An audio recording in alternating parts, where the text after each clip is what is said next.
Yeah, this won't look good on me anyway. It ain't easy being a Coyotes fan, but it sure isn't easy being a Coyotes fan in the middle of Alberta. To the north of me are the Edmonton Oilers, and to the south of me are the Calgary Flames. And here I am, smack dab in the middle. So join me as I talk about the 23-24 Arizona Coyotes on Season 1 of the Albertan Coyotes Fan. So stay howling and go Yotes!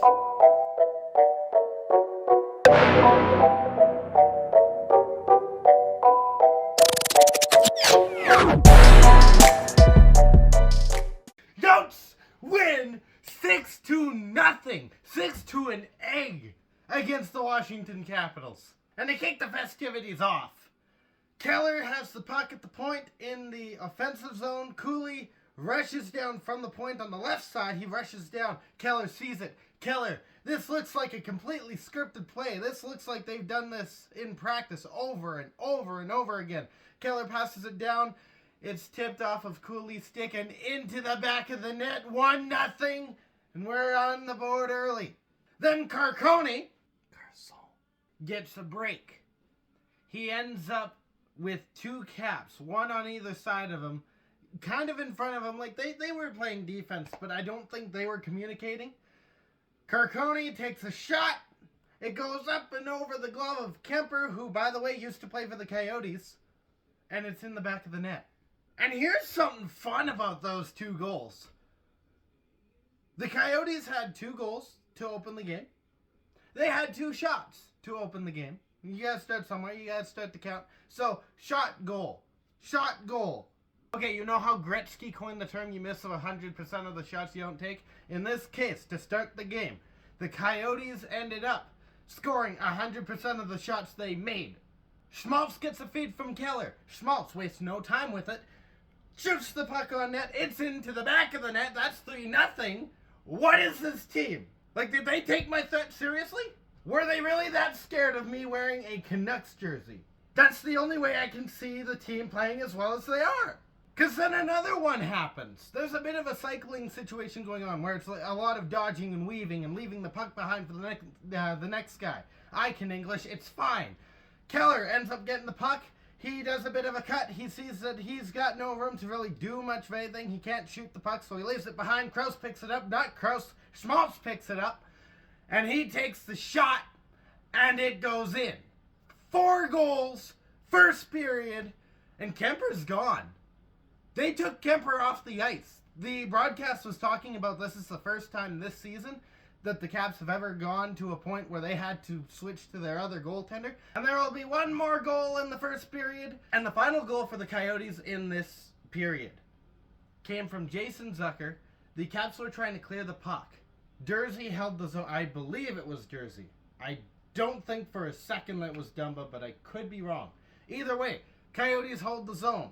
They make sure that the puck doesn't get out. But the Caps, they were jumping too early on the gun. They were already, woo! I'm stepping on a plastic cup now. The puck goes up to Zucker. Zucker, who's kind of in the corner, has to get to the goaltender. But it's basically a one-on-one.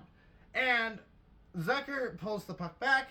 Pulls it around, a little dipsy doodle, which I forget who to quote, not who to quote, but who to credit for that line. But whoever you are, thank you, because that's an amazing line. And he puts it in the back of the net. 5-0 first period. 10 shots in the first period. We are 50% on our shots. We get into the second period, and there's only 1 goal scored in this entire period. Like I said, goose egg for the Caps. They scored nada, nothing, 0, game over, you lose, go home. But we had a goal in this period. We're shorthanded.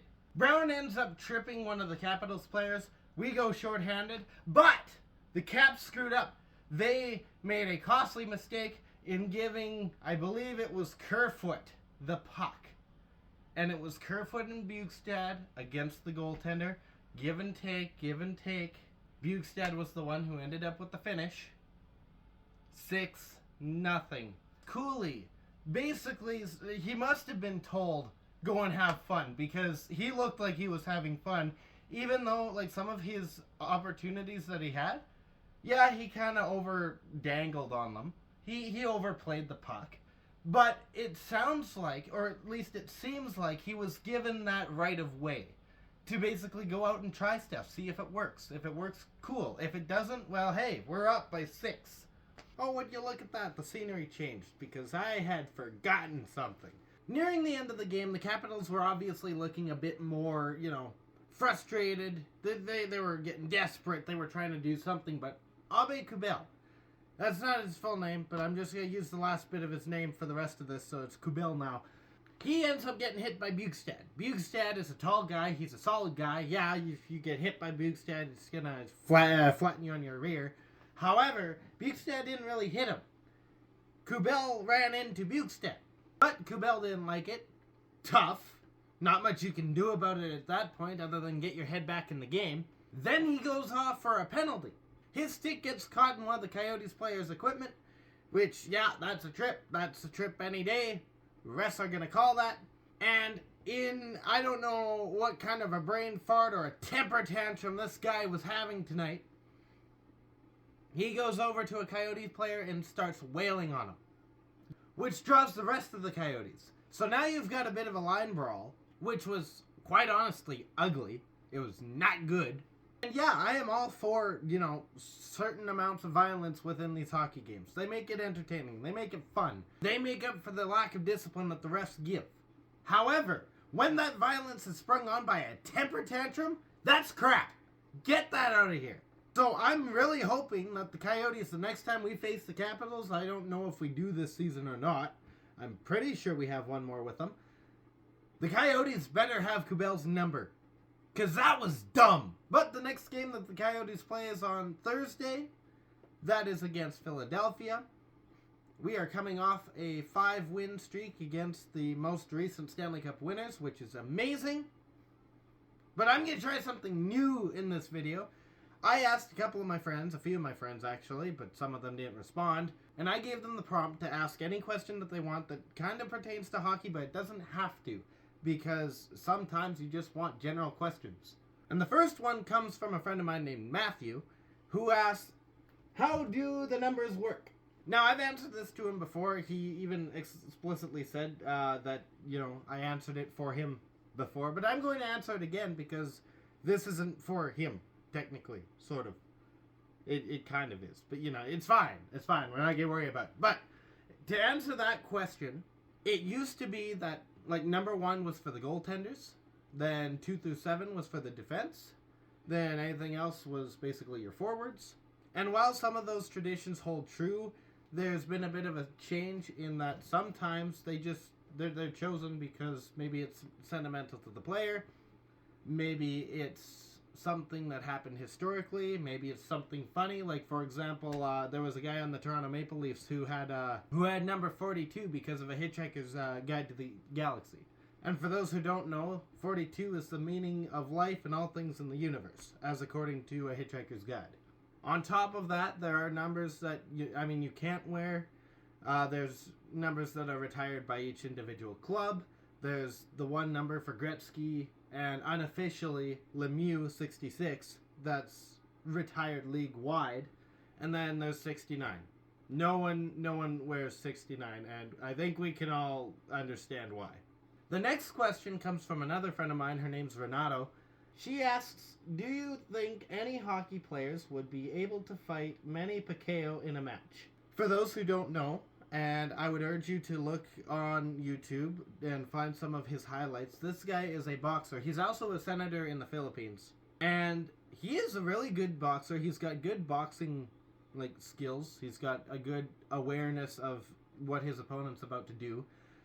But to answer this question, it's a bit convoluted because it depends on the context of the situation. If you put a hockey player into a ring with this guy, the hockey player is going to lose. 100% of the time, the hockey player will lose. But fighting in a boxing ring where there's a whole bunch of different rules as to what you can and can't do, also, you're shirtless for the most part, as far as I know. I think wrestling's the only one where shirts are allowed. There's a lot more skill involved in boxing, basically is what I'm getting at, when it comes to the fights. In hockey, You grab jersey, basically like right here. Sometimes they don't even do that, but it's beneficial if you grab right here. You can't do that in boxing because they don't have a shirt on. And then you just start pow, pow, pow.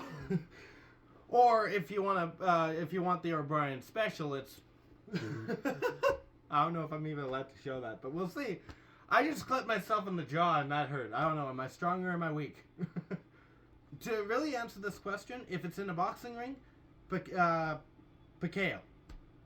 If it's on ice, on skates, with jerseys and everything like you would see in a hockey fight on ice, hockey players win. But that's it. That's it for this one. This has been a fun one. This has been a fun game. So, stay howling. Go Yotes. I'm pretty sure my window's still open, so I'm being way too loud. I gotta wrap this up quick. Thank you all for watching. If you liked what you saw, please like and subscribe. You know, all the general stuff that people always ask you to do. It's fun, red button. It's fun. If you have any friends that would like to see the rare Coyotes fan, share this video with them. Maybe they'll be pleasantly surprised. Maybe they'll be shocked. Maybe they'll be horrified. Who knows?